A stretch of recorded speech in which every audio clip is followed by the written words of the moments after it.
Good morning विद्यार्थी मित्रों। कल हमने रस के अंतर्गत 4 रस देख चुके हैं। 4 रसों के अंतर्गत देखे रौद्र रस, बीभत्स रस, श्रृंगार रस और अद्भुत रस। इनका हमने अध्ययन किया है। आपने अपनी नोटबुक में इसे लिखा भी होगा और आपको समझ में आया हो। यह समझकर आज हम आगे और बचे हुए 2 रसों की तरफ बढ़ते हैं। इन रसों के अंतर्गत आपको अगर कुछ मन के अंतर्गत शक हो या कुछ समझ में न आया हो तो आप ज़रूर बताइएगा, क्योंकि ये रस व्याकरण के अंतर्गत आपको 2 मास के लिए है। केवल पहचानना है, बहुत आसान है। यहाँ पर आपके 2 अंक अगर अच्छे से आपने रस को समझ लिया तो कहीं नहीं गए हैं। इसलिए अगर कोई दिक्कत हो तो आप मुझे ज़रूर पूछ सकते हैं। तो आज हम देखते हैं शांत रस। देखिए, जब हम कभी किसी व्यक्ति की तरफ देखते हैं, शांत भाव हमें नजर आता है। कोई ऋषि मुनि ले लीजिए, या जैसे कि संत तुकाराम महाराज, ज्ञानेश्वर महाराज, ये उदाहरण के लिए मैं बता रही हूँ। तो इनका चरित्र पढ़ने से भी हमें उनमें शांत रस की अनुभूति होती है।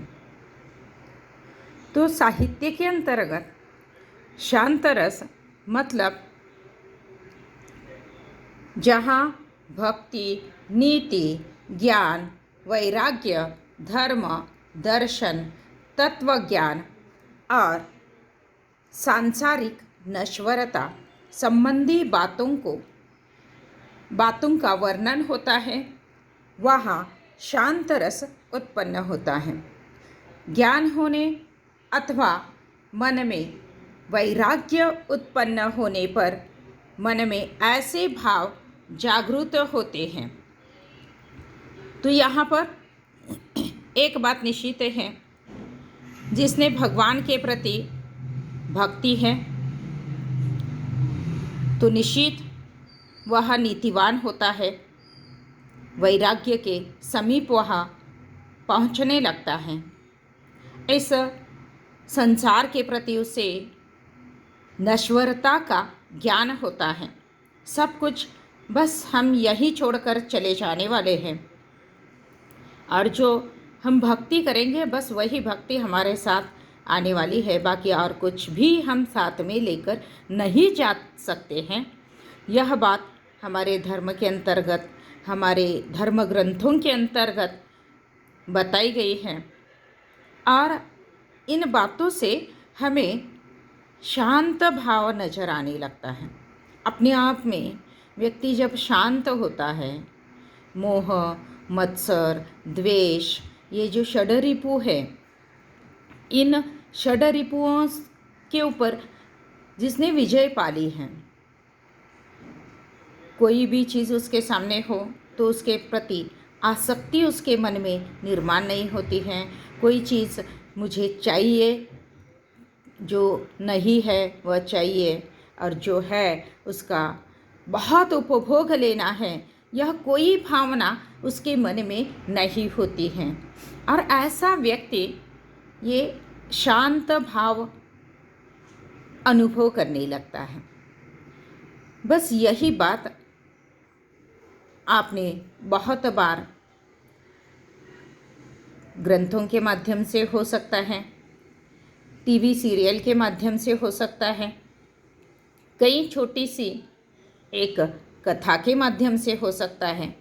जैसे कि आदर्श बदला में भी हम देख चुके हैं उन साधुओं को, जो साधुओं की मंडली आगरा शहर में प्रवेश कर चुके थे, तो उनके मन में कोई भी मोह, आसक्ति के भावना नहीं थी, द्वेष की भावना नहीं थी।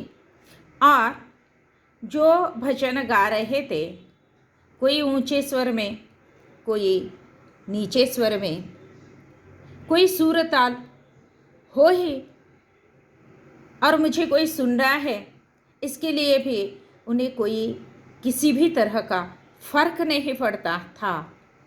तो ये भी एक उदाहरण हम देख चुके हैं, आदर्श बदला के अंतर्गत हम पढ़ चुके हैं। तो इस तरीके से ये शांत रस जो है, ये शांत रस साहित्य के अंतर्गत जब ऐसी काव्य पंक्तियाँ हम पढ़ते हैं तो वहाँ पर शांत रस की निर्मिति होती है और वह शांत रस कहलाया जाता है। माला फेरत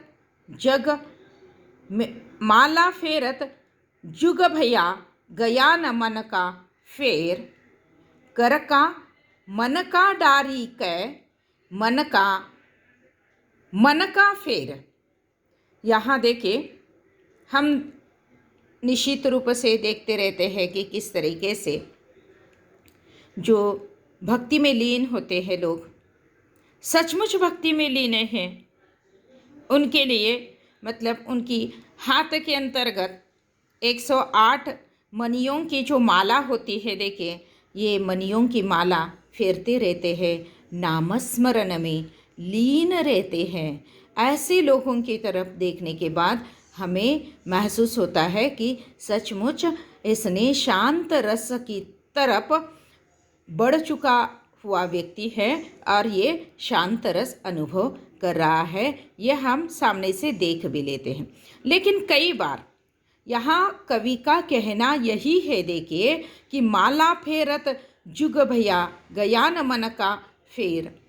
आप केवल माला फेर रहे हैं, नामस्मरण चल रहा है, बहुत अच्छी बातें हैं, लेकिन उस नामस्मरण के साथ साथ हमारा मन पवित्र निर्मल बनना चाहिए, भगवान की तरफ अग्रसर होना चाहिए।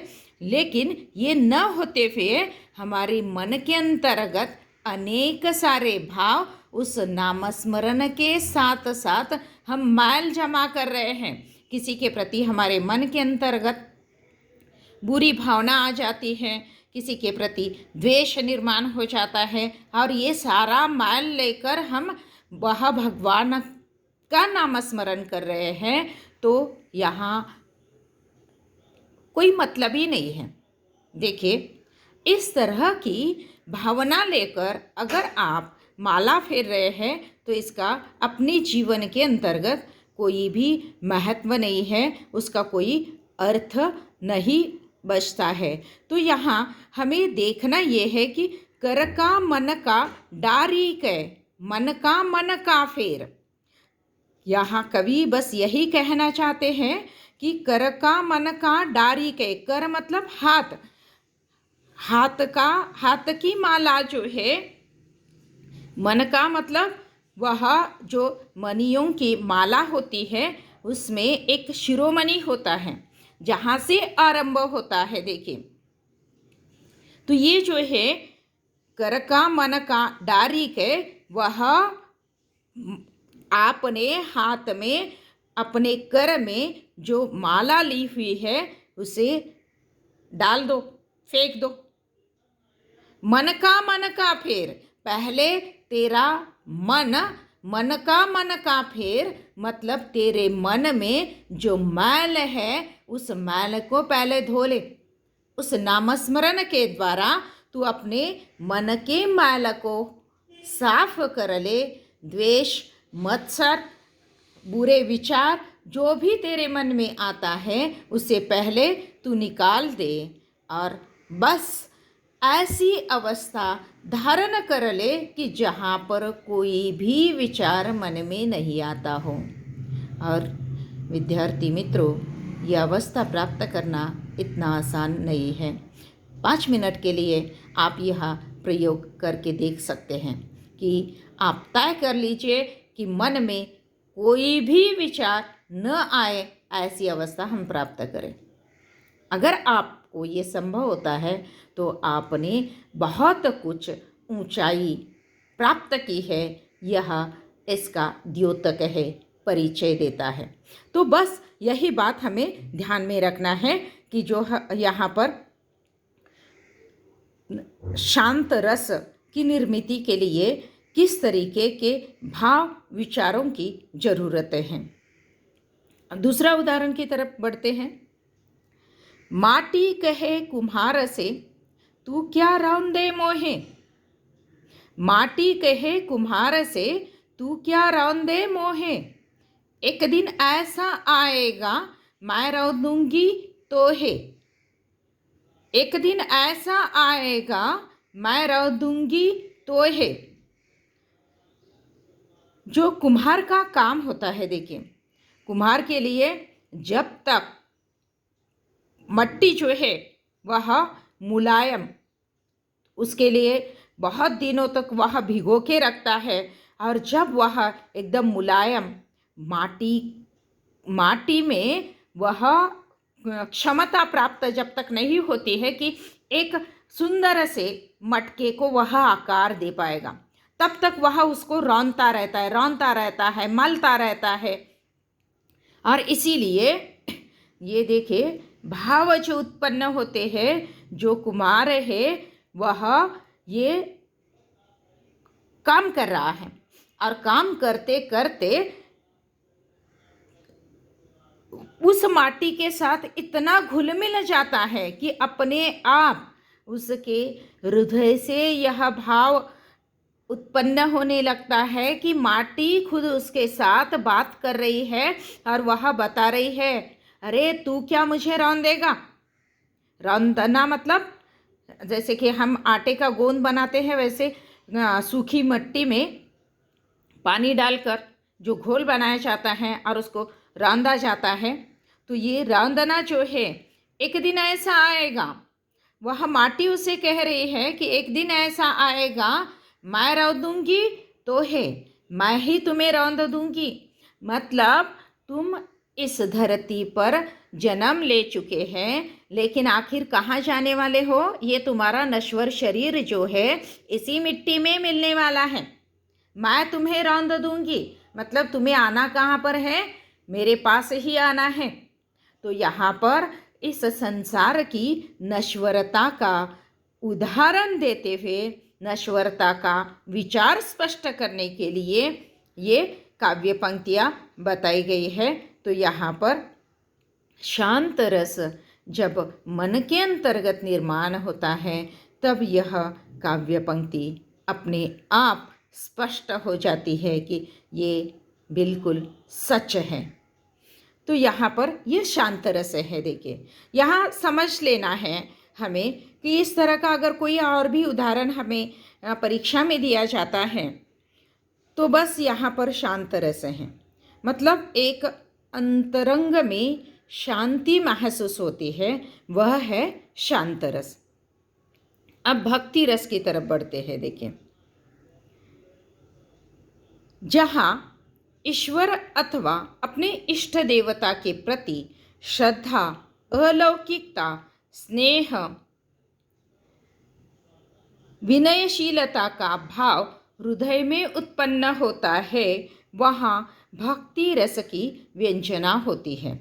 देखिए, यहाँ हम भक्ति रस देख रहे हैं। भक्ति मतलब क्या है? भगवान के प्रति अनन्य साधारण भक्ति प्रकट करना। ये भक्ति के 9 प्रकार माने गए हैं, 9 विधा भक्ति कहा गया है। जैसे कि नामस्मरण हमने अभी शांत रस के अंतर्गत देखा, वंदन है, पूजन है, पाद्य पूजन है। तो इस तरह के 9 प्रकार से भगवान की कीर्तन है, भजन है, आत्मनिवेदन है। तो इस तरीके से ये 9 तरह से भगवान की भक्ति की जाती है। और अपने ईश्वर, इष्ट देवता जो है, जैसे कि मीराबाई की भक्ति कौन से प्रकार में आती है? लास्ट ईयर हमने देखा था, दास्य भक्ति है। वह अपने भगवान को, जैसे कि रहीमदास जी की भक्ति है, वह भी दास्य भक्ति है।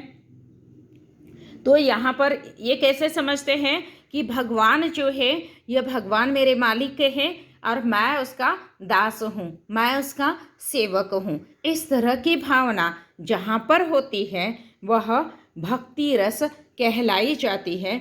इस तरह के उदाहरण हम यहाँ पर देखते हैं, जैसे कि रहीमदास जी का 11वीं में जो हम रहीमदास पढ़ चुके हैं, रहीमदास जी की जो कविता है वह भी भक्ति रस से परिपूर्ण है, उस वक्त हम देख चुके हैं। देखिए, तू दयालु दीन ह, तू दानी ह भिकारी, ह प्रसिद्ध पातकी, तू पाप पुंजहारी। यहाँ कवि बताना चाहते हैं, तू कैसे है? दयालु। और मैं कैसे हूँ? मैं दीन हूँ। दीन यहाँ पर दी दूसरी है, देखिए दीन, दिन दिवस वाला नहीं है, ये दीन मतलब गरीब है। तू कैसे है? तू दयालु है और मैं दीन हूँ, मैं तेरा भक्त हूँ, मैं बहुत गरीब हूँ और मेरे ऊपर दया कृपा करने वाला बस तू ही एक है। तू दानी है भिखारी, तू दानी है भिखारी। तू दानी है और मैं कैसे हूँ? मैं भिखारी हूँ, क्योंकि मैं तेरे पास मांगने आता हूँ। हर कोई, जो भी व्यक्ति भगवान के मंदिर में जाता है वह बहुत खुशी खुशी जाता है? बिल्कुल नहीं। तो वह कुछ ना कुछ भगवान से लेना चाहता है, मांगने के लिए, अपनी इच्छा पूरी करने के लिए, अपनी मनोकामना पूर्ति के लिए वह भगवान के पास चला जाता है। और इसीलिए कवि यहाँ पर बताते हैं कि तू दानी है और मैं भिखारी हूँ। हाँ, प्रसिद्ध पातकी, मैं कैसे हूँ? मैं प्रसिद्ध पातकी हूँ। पातकी मतलब पापी, मैंने बहुत सारा पाप किया है। और तू है, तू पाप पुंजहारी, तू पापों को धो देने वाला, जो पूंजहारी, जो पापों की पूंजी है, बहुत सारा पाप मैंने किया है, उसको हारने वाला है, उसको दूर करने वाला है, उसको दूर करने की क्षमता तेरे पास है। इस तरीके से भाव है यहाँ पर। देखिए, आपसे अगर कोई भी गलती हो जाती है और आप भगवान के सामने भी उसे प्रकट करते हैं, माफ़ी मांगते हैं, देखिए इंसान भी माफ़ कर देता है। और ये तो भगवान हैं जो कि आपकी अंतरात्मा को जानते हैं।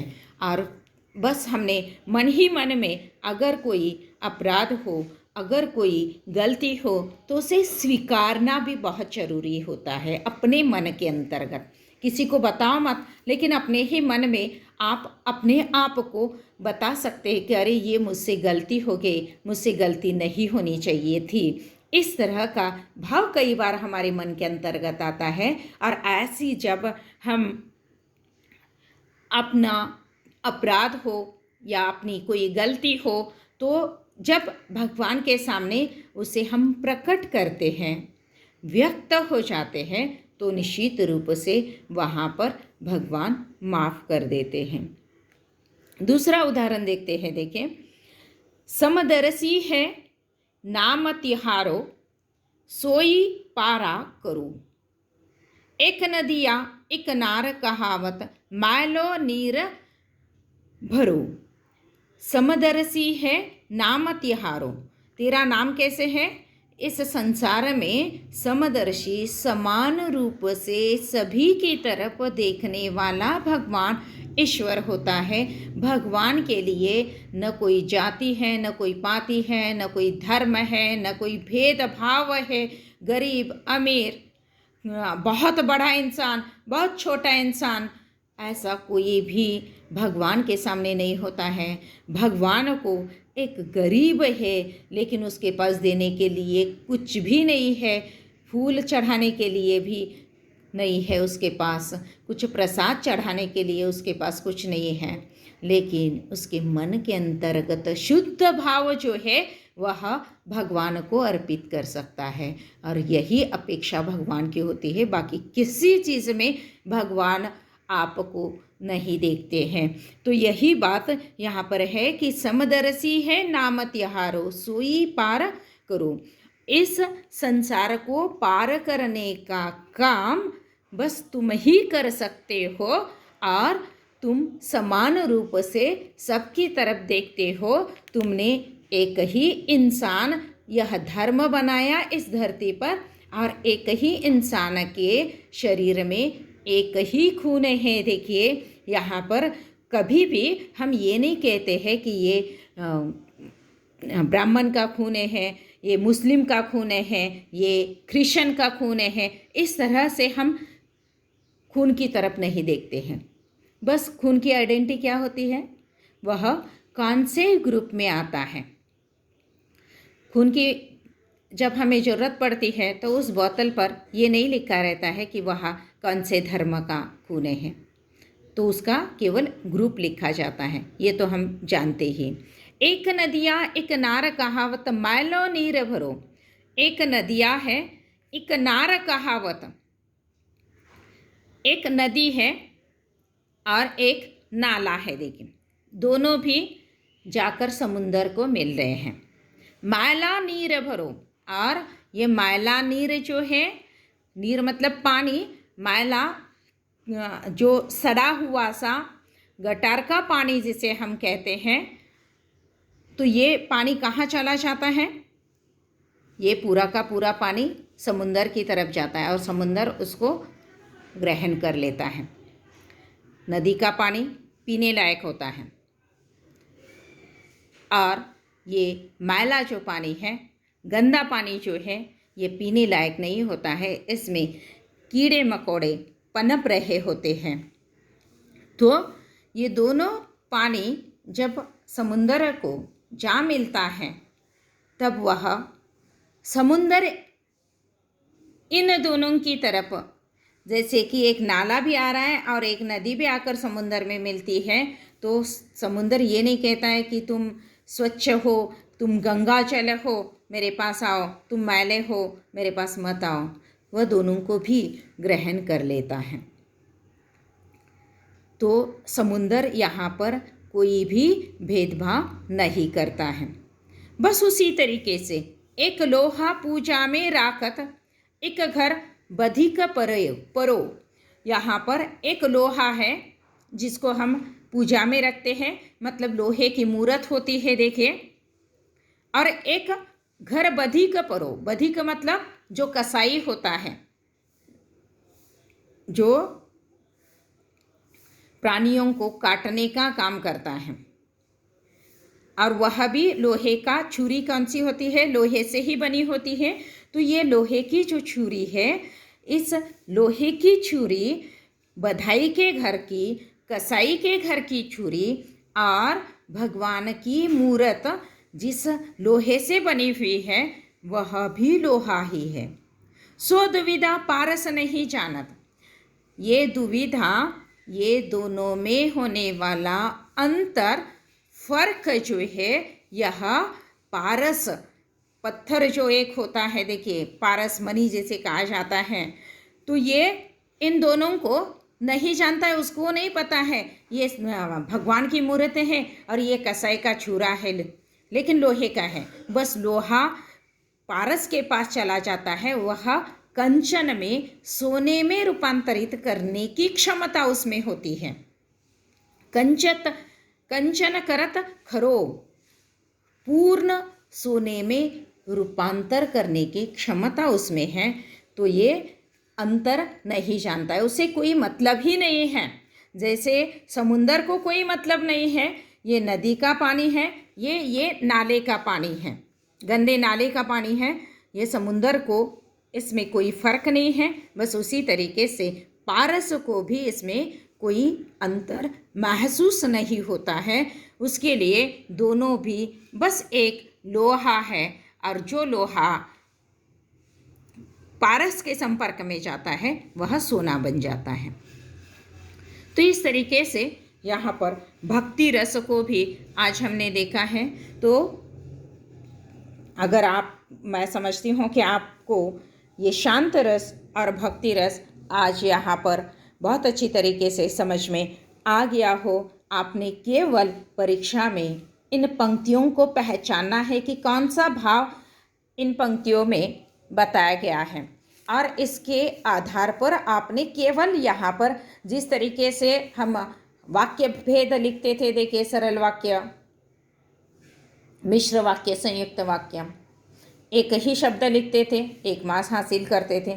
बस उसी तरीके से यहाँ पर एक ही शब्द आपको लिखना है कि यह कौन सा रस है, और इसका एक मास आपको अपने आप मिलने वाला है। यहाँ ह्रस्व दीर्घ कुछ नहीं देखा जाएगा, बस केवल आपने लिखा क्या है यही देखा जाएगा। इसीलिए यहाँ पर आपका आधा मास भी नहीं कटता है। जैसे शांत रस है, भक्ति रस है, आप बोलोगे कि भक्ति रस है और आपने भक्ति दीर्घ लिखा तो भी मास आपको मिलेगा, हाँ मास मिलेगा। लेकिन देखिए जब टॉप केस होती है तो वहाँ पर भक्ति आपने अगर ह्रस्व की जगह पर दीर्घ लिखा है तो वहाँ पर आपका मास कट भी हो सकता है। ये भी बात ध्यान में रखना है। देखिए तो ह्रस्व दीर्घ का बिल्कुल ही महत्व नहीं है, ऐसे नहीं है। तो इन बातों की तरफ आपने ध्यान देना है। और बस मैं समझती हूँ कि आपको समझ में आ गया हो। इसे अपने नोटबुक में उतार लेना है और फिर बाद में अच्छे से अध्ययन करना है। पुनः पुनः इस वीडियो को सुन लीजिए, आपको बहुत आसानी से समझ में आएगा। यहाँ पर इस परीक्षा की दृष्टि से ये फर्स्ट यूनिट टेस्ट है, इसके लिए पूरे के पूरे रस जो है 6 रस है। देखिए 6 रसों में जो दो दो उदाहरण दिए गए हैं ये आपको पता ही होना चाहिए, मुखोद्गत होना चाहिए कि ये बस इसमें यही भक्ति रस ही है, इसमें विभत्स रस ही आता है। इस तरीके से आपको पता होना जरूरी है, तभी आपके 2 मास कहीं नहीं गए हैं। तो आज के लिए यहाँ पर हम विराम लेते हैं।